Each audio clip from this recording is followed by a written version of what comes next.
రండి దొంగ గారు రండి. నువ్వేం కంగారు పడకు, మనం ఒకటే. పోలీసులు దొంగలు పాలు నీళ్ళలా కలిసిపోయి ఒకరికొకరు హెల్ప్ చేసుకోవాలి. సార్ మీలాంటి వాళ్ళు టౌన్ కు ఒక్కళ్ళు ఉంటే చాలు సార్. రాత్రులే కాదు పగలు కూడా మా డ్యూటీ మేము హ్యాపీగా చేసుకుంటూ బ్రతికేస్తాం సార్.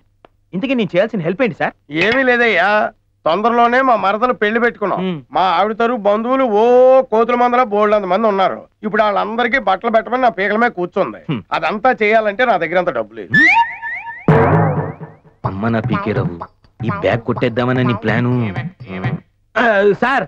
అంటే ఈ బ్యాగు నీ బ్యాగ్ పుట్ట నాకెందుకయ్యా? కనకం వచ్చాయి.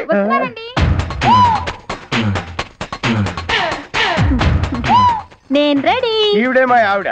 నమస్తే మేడం. నమస్తే. నువ్వు చేయాల్సిన పని ఏంటో తెలుసా? ఏంటి సార్? ఈవిడ చీరలాగా. సార్ నేనేదో వదిలేసిన చెప్పులు ఆరేసిన చీరలు కొట్టేసే టైపే కానీ ఇలా రేపులు చేసే టైపు కాదు సార్. అది నీ మొహం చూస్తేనే తెలుస్తుందయ్యా. కానీ నువ్వు చీరలాగితే బోల్డ్ అని చీరలు వస్తాయట. మీకెలా తెలుసా? నేనే చెప్పా. అంటే ఆ రోజు అలా అనకు బాబు, నీ చేతిలో ఏదో మహత్యం ఉందట. ఈ చీరలాగి పుణ్యం కట్టుకో బాబు. లాగితే చీర ఊడిపోద్ది మేడం. నేను లాగితే ఊడిపోతుంది, నువ్వు లాగితే ఎందుకు కొడుతుంది? ఊట బావిలోంచి నీళ్లు ఊరిన చీరలు వస్తూనే ఉంటాయి కదా. లేదు సార్, అంటే అది ఆ రోజు ఏంట్రా పది మళ్ళీకున్నావు? మా చే పీకేరావు గారంటే ఏమనుకున్నావు? ఓడిపోయి పీకేవాడు అనుకున్నావా? లాగిపెట్టి కొడతా అన్న తొందర కానీ నేను తీసుకొస్తాను. మా ఆవిడ చెప్పాను అక్కడ లాగించుకోవడానికి వెయిటింగ్. కళామందిర్లో చీరలాగా రకానికి 100 చీరలైనా లాగు బాబు. ఈ పెళ్లికే కాదు ఈ జన్మంతా సరిపోవాలి. లాగు బాబు. అది నా బాబు కాదు.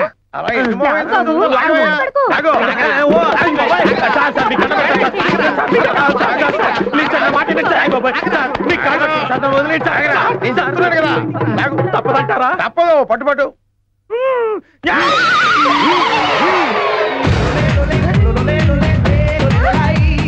ఏంట్రా ఇది? చీరలు వస్తాయనుకుంటే ఉన్న చీర పీకేశావు. ఏమండి ఈ బ్యాలెన్స్ కూడా ట్రై చేయమనండి, వచ్చినా రావచ్చు. అవును సార్, మేడం గారి కోరి కాదని కదా సార్. నువ్వు ముందు రావువా. ఈ చీరలు పీకడం అయ్యాక నా ప్యాంట్ కూడా పీకించుకుందాం అనుకున్నాను. ఈ పీకేరావు అంటే ఏం పీకలేడని అనుకుంటున్నారు కదా. ఇప్పుడు చూపిస్తాను రా ఏం పీకుతా.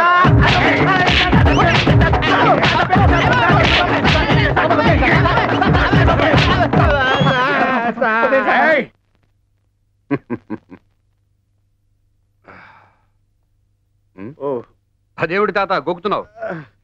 గోలా, ఈ మధ్య పాడుకళ్ళు వస్తున్నాయి.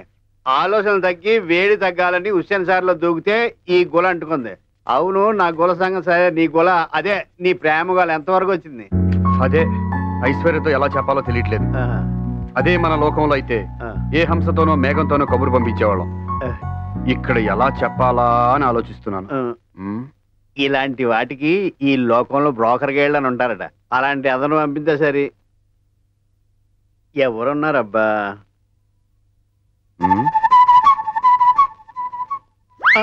అలా చూస్తున్నాడు బ్రోకర్ గేళ్ళని చూసినట్టు. ఆ బ్రోకర్ పనేదో నువ్వే చేయొచ్చుగా. ఏమా నాకే పెట్టు. నా ఫేస్ బ్రోకర్ గేడ్ ఫేస్ లాగా కనిపిస్తుందా? అయినా గోక్కున్నాను తేలిగ్గా చెప్పేశావు. నేనా ఆ జన్మ బ్రహ్మచారిని, నా వల్ల అవుతాయా ఇలాంటి పనులు?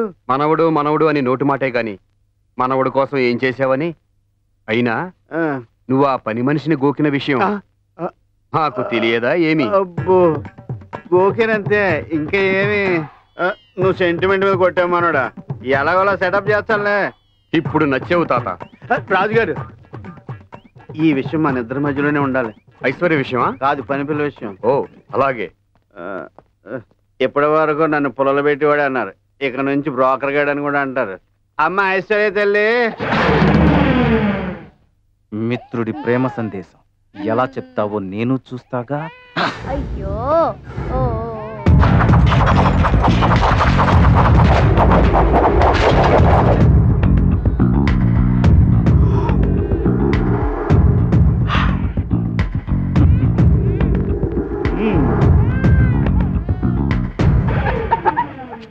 తాత రమ్ము రమ్ము.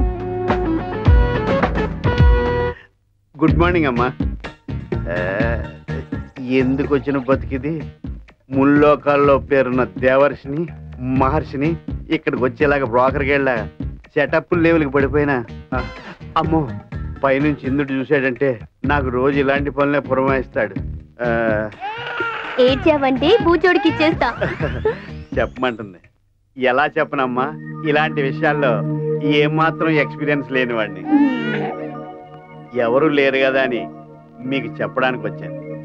దయచేసి ఆగండి, నేను చెప్పేది వినండి. వినపడకపోతే మళ్ళీ అడగండి. మా రాజుగారు రంభా ఊరవశలను చూసే షాక్ అవ్వలేదు. అలాంటిది మిమ్మల్ని చూసిన వెంటనే పడిపోయారు. పడి చస్తున్నారు. చచ్చినా మీ మీదే పడతానంటున్నారు. కాదనకండి, ఆయన ఊరుకోరు. ఆయన ఎవరు ఆపలేరు. రాత్రింబవళ్ళు మీ ధ్యాసలోనే ఆనకొండలా మెరుకులు తిరిగిపోతున్నారు. మీరు లేకుండా బతకలేనంటున్నారు.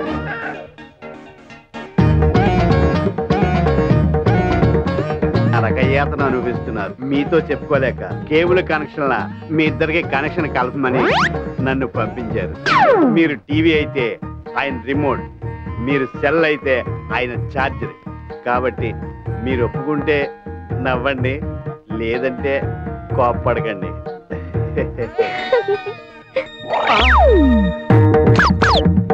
ఇదేనండి లవ్ అంటే.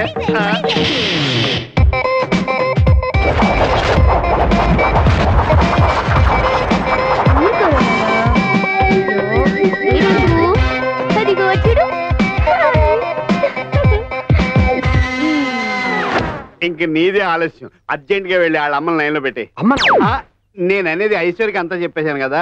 ఐశ్వర్య అమ్మ దగ్గరికి వెళ్ళి ఐశ్వర్యకి నాకు పెళ్లి చేయండి అని అడుగు. అసలు నువ్వు ఐశ్వర్యకి ఏం చెప్పావు? తనేం చెప్పింది? నేను చెప్పింది అంతా విని మందార పూల నవ్వింది. నవ్విందా?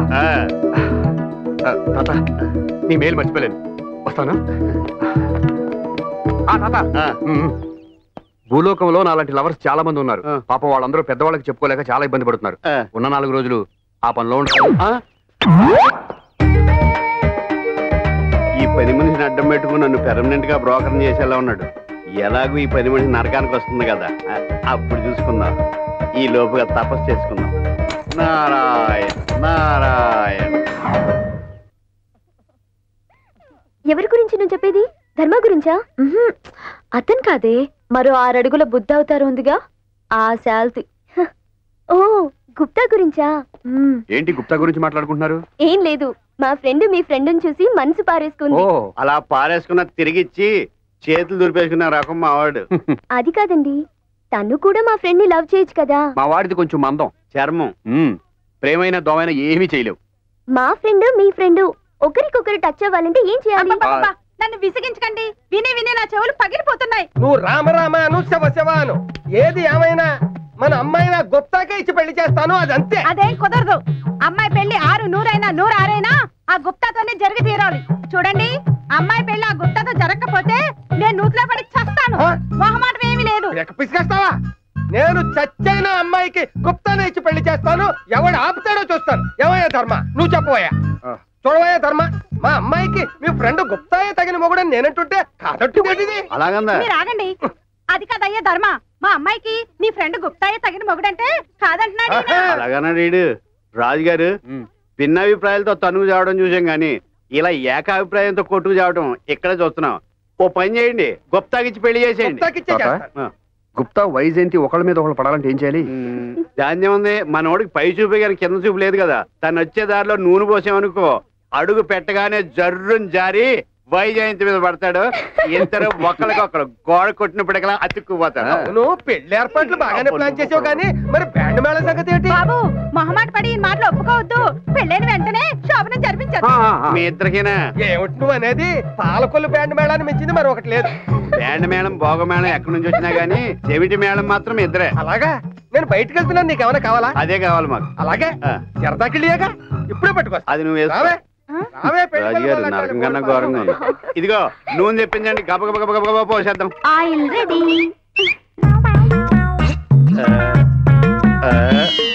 ఎక్కడికి? ఏమైంది తాత? దీన్ని ఇక్కడ షాక్ అంటారులే. అది కొట్టింది. నీకిద్దరు మనుషుల్ని కలపడం అంటే చాలా ఇంట్రెస్ట్. చాలు.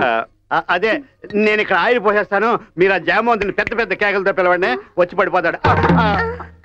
నేను ఇక్కడ పడిపోదును. మీరు ఇక్కడ నుంచోండి, మా వాడు పై నుంచి జర్రు జారి మీ మీద పడతాడు. ఓ పని అయిపోతుంది. ఏమండి మీరు పక్క తప్పుకోండి, పొరపాటు మీ మీద పడిన పడతాడు, అసలే బారుకోళ్ళడు. Ready ready. మీ ఆయిల్ ప్రేమ సక్సెస్. ఇప్పుడు పిలవండి. గుప్తా గుప్తా గుప్తా గారు త్వరగా రండి. మిత్రమా త్వరగా రా. గుప్తా గుప్తా గారు తొందరగా రండి. వీళ్ళ అమ్మలాగా ఇడి కూడా చెవిటి పెట్టిందేంటి? గుప్తా గుప్తా రా మిత్రమా. కమింగ్. ఏమిటి అరుపులు కేకలు? ఏమైనా జరిగిందా? ఏదో జరుగుతుంది అనుకున్నావు, ఏది జరగలేదు. ఏంటి అనుకున్నది అనుకున్నట్టు జరిగిపోయిందా? నువ్వు వస్తే జరుగుతుంది, అక్కడ వెయిటింగ్.